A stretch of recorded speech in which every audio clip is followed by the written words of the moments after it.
বলবেন? দেখুন, তৃণমূল করবে আর চুরি করবে না, ঘুটে কৌনের ব্যাটারা তো সব মক্কা দেখে ফেলেছে না।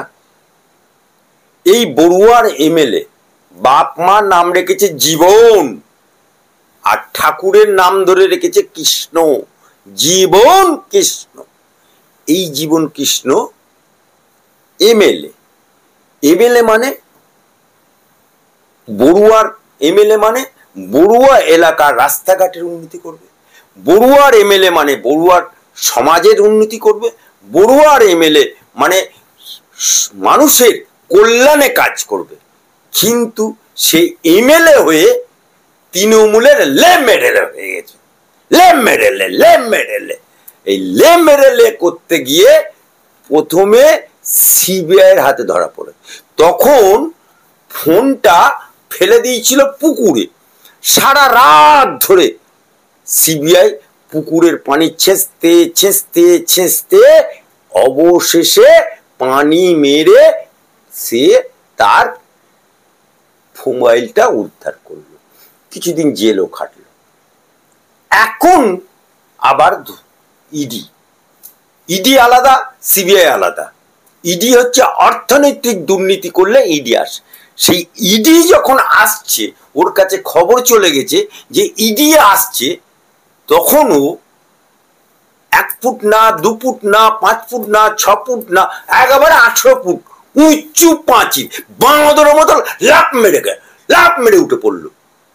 উঠে টপকাতে গেল, টপকাতে গিয়ে পড়লো ঠাপাস। কোথায়? কাদার মধ্যে। গায়ে কাদা মাদায় দিয়ে। তখন উড়িষ্যা ভাষায় একটা কথা আছে, মরবো মরবো কল কৌশলে করে মরবো, খানাগাতে কেন মরবো? তো খানাগাতে কেন মরবো?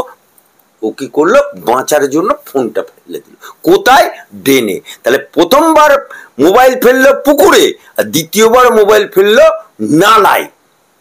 কিন্তু নালায় ফেলেও সেই মোবাইল উদ্ধার হয়েছে। আর বড়ুয়ার এমএলএ কৃষ্ণ বাবাজিও ইডির হাতে ধরা পড়েছে। কি এমন ছিল মোবাইলে যে মোবাইলটা নালায় ফেলতে হবে? এই মোবাইলে প্রাণ ভোমরা লুকিয়ে আছে, প্রাণ ভোমরা লুকিয়ে আছে। কারণ এই মোবাইলে সব লুকিয়ে আছে। ইডি তদন্ত করবে, ফরেন্সিক রিপোর্ট আসবে, তখন দেখা যাবে দুধকে দুধ পানিকে পানি হবে। এটা কালকে টেলার হলো, পিকচার আবি বাকি হ্যায়। রাজ্য যে প্রশাসন রয়েছে, পুলিশ, তারা কি শাসক দলের কোনো অন্যায় তারা চোখে দেখতে পায় না, না দেখে না? আমরা দেখতে পাই যে শাসক দল বিরুদ্ধের উপরে যতটা সক্রিয়, শাসক দল ততটা নিষ্ক্রিয়। শাসক দলের যত অন্যায় অপরাধ করে, তারা ইডি সিবিআই কে কেন আসতে হয় আমাদেরকে ধরতে? এবং তৃণমূল বলে আমাদের দল জিরো টলারেন্স, ক্যারেক্টারে জিরো টলারেন্স। কি বলবেন? তৃণমূল করবে, ঢপের কীর্তন গাইবে না। তৃণমূল করবে, মিথ্যে কথা বলবে না। তৃণমূল করবে, চুরি করবে না। তৃণমূল করবে, দাদাগিরি করবে না। তৃণমূল করবে, হাম কি সে কম নেই করবে না। এটা কেমন হয় নাকি? আর পুলিশ গতকাল বেলা 11টার সময় ওদের ডায়মন্ড হারবারের ভুয়ো 7 লক্ষ ভোটে জেতা আলালের ঘরের দুলাল অভিষেক ব্যানার্জি এসছিল। ঠেলায় পড়লে বিড়ালও গাছে ওঠে। সেই অভিষেক বাবাজি কালকে ঠেলায় পড়েছে। ববিদা ওখানে কেস করেছে ভুয়ো 7 লক্ষ ভোটে জেতার জন্য। সেই ঠেলায় পড়ে কালকে এসছে। কিন্তু সে একটা আসামি সাংসদ, সে এসছে। আপনি 11টার সময় এলে দেখতে পেতেন গোটা কোর্ট এফ গেট থেকে অ্যাম্বুলেন্স সরিয়ে দিল, গাড়ি সরিয়ে দিল, অ্যাম্বুলেন্সটা সরিয়ে দিল। তখন যদি আমার কোর্টের যদি কোনো উকিল অসুস্থ হতো, কোথায় যেত? ওর আসামি সাংসদ, তার জন্য ডিসি পর্যন্ত এসে স্যালুট। আমি খবর পেয়ে আমাদের একটা প্রোগ্রাম ছিল, সেখান থেকে ছুটে আস্তে আস্তে চোরটা পালিয়ে গেল। নাহলে কোর্টের সৌজন্যে কিছু বলতাম না, কোর্ট থেকে গেটের বাইরে হতো চোর চোর করেছে, কিন্তু চোর তো আগেই পেইলে গেল। আজকে বাংলার বুকে পুলিশ হয়ে গেছে দলদাস। সেই জন্য পুলিশকে বলি, পুলিশ তুমি যতই মারো, পুলিশ তুমি যতই তৃণমূলের দালালি করো, পুলিশ তুমি তৃণমূলের যতই পাঁচদারি করো, পুলিশ তুমি যতই তৃণমূলের দালাই লামা করো, ডিএ তোমার বাড়ছে না। পুলিশ তুমি যতই তৃণমূলের দালালি করো, তোমাদের বউরা গাল খাবে তৃণমূলের। পুলিশ তুমি যতই দালালি করো,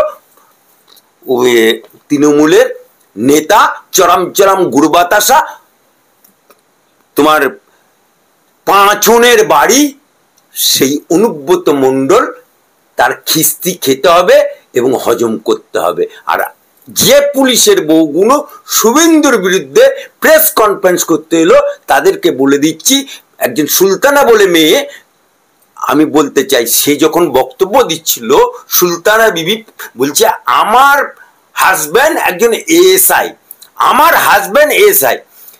তা মুসলমান, সে মাথায় কাপড়ও নেই, ওড়নাও নেই, কিচ্ছু নেই, মুসলমান লিবাসের চিহ্ন নেই। তখন আজকে সে পুলিশের বউ যখন বেআবরু হয়ে, বেপর্দা হয়ে পরপুরুষের সামনে, সাংবাদিকের সামনে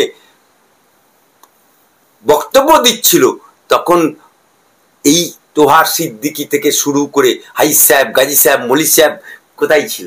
অনেক তো, নুপুর শর্মা থেকে আরম্ভ করে পর্দা ওয়াজে জলসাতে মা বোনেদের পর্দায় রাখতে হবে, নাহলে জাহান্নামে যাবে, মা বোনেদের পর্দা। আজকে পুলিশের বউ তো বেপর্দা। কেন চুপ করে আছো? এটুকু জেনে রাখবে, যে পুলিশের বউগুলো সেদিনকে সাংবাদিক সম্মেলন করেছে, প্রত্যেকের নাম, বাপের নাম, ঠিকানা, পুলিশের কোন পোস্টে আছে, সব লাল ডায়েরিতে উঠেছে। বাঁশ কোথা না ঝাড়ে স্বামীদের পেছনে দিয়ে দিল। এই ক্ষমতার অপব্যবহার করছে না তিনি একজন সংসদ, অভিষেক বন্দ্যোপাধ্যায়, তিনি আসলে কোর্ট ফাঁকা করে দেওয়া হয়, অ্যাম্বুলেন্স সরিয়ে দেওয়া হচ্ছে, এটা অত্যাধিক ক্ষমতার অপব্যবহার করা হচ্ছে নাকি? আপনি কি মনে করেন আইনজীবী? দেখুন, 100% ক্ষমতার অপব্যবহার। এই অভিষেক ব্যানার্জি, যদি এক বাপের পয়দা হবে, তা অ্যাডভোকেট আলী আব্দুল চাঁদের কথার উত্তর দেবে, জবাব তোমাকে দিতে হবে। এই অভিষেক ব্যানার্জি কি বলেছিল? যে আমার বিরুদ্ধে যদি এতটুকু কেউ অভিযোগ করে, তাহলে আমি ফাঁসির মঞ্চে চলে যাব। অথচ এই অভিষেক ব্যানার্জি স্বাধীনতা সংগ্রামী না, বিনয়, বাদল, দীনেশ কেউ না, এদের একটা কাক্কু আছে, আমার বাসকে কেউ ছুতে পারবে না, আমার বাসকে। সেই কাক্কুর চার্জশিটে নাম চলে এসছে। আপ ক্যা করেগা রে অভিষেক ব্যানার্জি? আপনি দেখুন, এই অভিষেক ব্যানার্জি বলে 100 দিনের কাজে টাকা আনতে যাচ্ছি, দিল্লিতে চলে গেল, 42 জন নিয়ে গ্রাম উন্নয়ন দপ্তর ঢুকলো।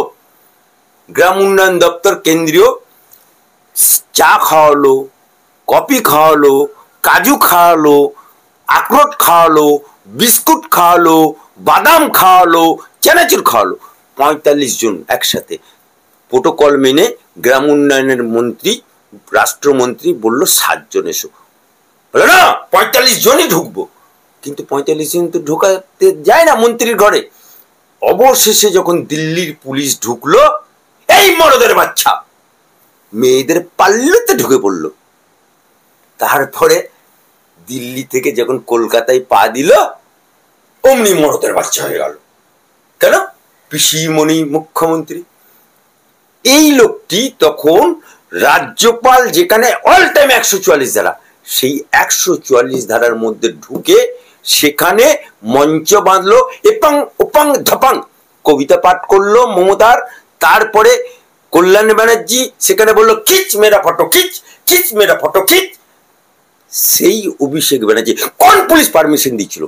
কোন পুলিশ কমিশনার পারমিশন দিয়েছিল? শুধু পিসিমণি মুখ্যমন্ত্রী বলে পার পাওয়া যায়। সুতরাং আজকে ক্ষমতায় আছে, তাই ক্ষমতার অপব্যবহার করছে। যেদিনকে ক্ষমতায় থাকবে না, কুত্তাও ওদের ফিরে তাকাবে না।